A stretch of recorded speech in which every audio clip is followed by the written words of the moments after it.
Hoje, dia 30 de maio de 2025, temos uma notícia importante.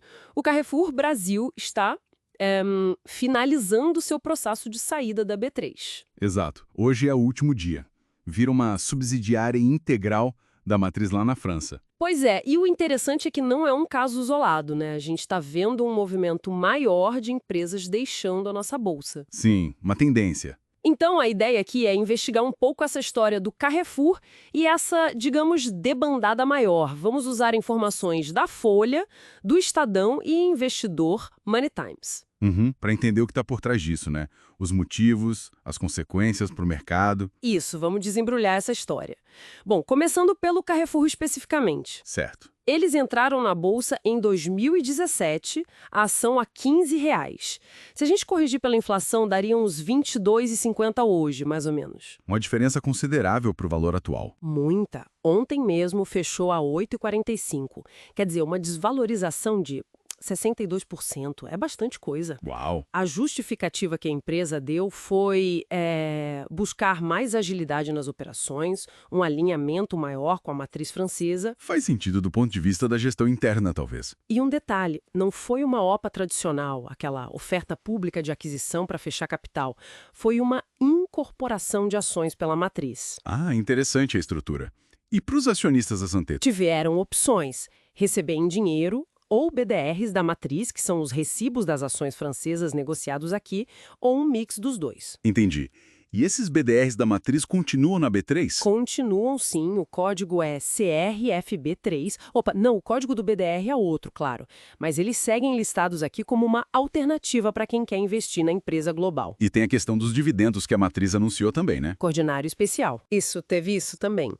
Mas, como você disse antes, esse caso do Carrefour, ele se encaixa num contexto maior, né? Exatamente. Não é um fato isolado. O que a gente observa é uma combinação de fatores levando empresas a repensar se vale a pena continuar na bolsa. E quais seriam os principais? Bom, primeiro, os juros altos. A Selic em 2 dígitos, né? Isso faz a renda fixa ficar muito atrativa para o investidor. Tira o brilho da bolsa, né? Tira o brilho. E, para a empresa, encarece o custo de levantar dinheiro via ações. O capital fica mais caro. Entendi. Aí soma isso com a percepção de risco Brasil. Questão fiscal, falta de previsibilidade na economia, tudo isso pesa. E tem o preço das ações em si, né? Esse é um ponto-chave. Muitos controladores olham para o valor da ação na bolsa e pensam, tá barato demais, não reflete o valor real do negócio. E aí vem uma oportunidade. Exato.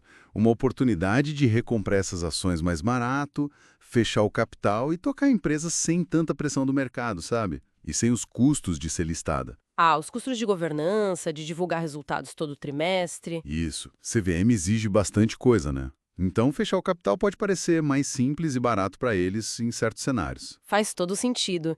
E essa percepção de ação barata, mais a dificuldade de novas empresas entrarem, a gente vive uma seca de IPOs desde 2021, né? Uma seca total. Quase nenhuma estreia relevante. E isso tudo ajuda a explicar porque a B3 está encolhendo em número de empresas. Caiu de umas 456 em 2015 para 421 agora em abril. É um número expressivo e reforça essa tendência. Não é só o Carrefour. Já tivemos outras OPAs para cancelar registro este ano. DM Financeira, Cora Saúde. E tem mais na fila, parece. Serena Energia, Santos Brasil. Pois é, e além das saídas completas, tem muita empresa grande recomprando as próprias ações. Vale, Renner, TIM, até a própria B3. Também por acharem que estão baratas. Principalmente por isso. É um sinal de que a própria gestão acredita que o mercado não está precificando corretamente a companhia. E olha que interessante, parece que vem mudança na regra da CVM em julho, né?